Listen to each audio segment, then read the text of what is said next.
2-stroke vs 4-stroke performance comparison. Simple word 50-second. Power, 2-stroke wins. It fires every revolution, so it punches harder for its size and weight. A small 2-stroke can match a much bigger 4-stroke. Efficiency, 4-stroke wins. It uses fuel more completely and wastes less out the exhaust. Your wallet feels it over time.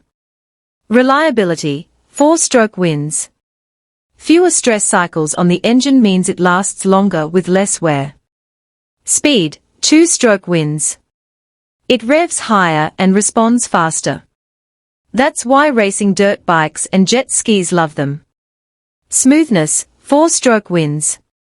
Firing every other revolution means less vibration and a steadier feel.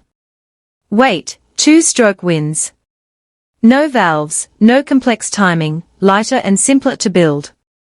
Bottom line, 2-stroke is a sprinter, fast, aggressive, light, but hard on fuel and parts.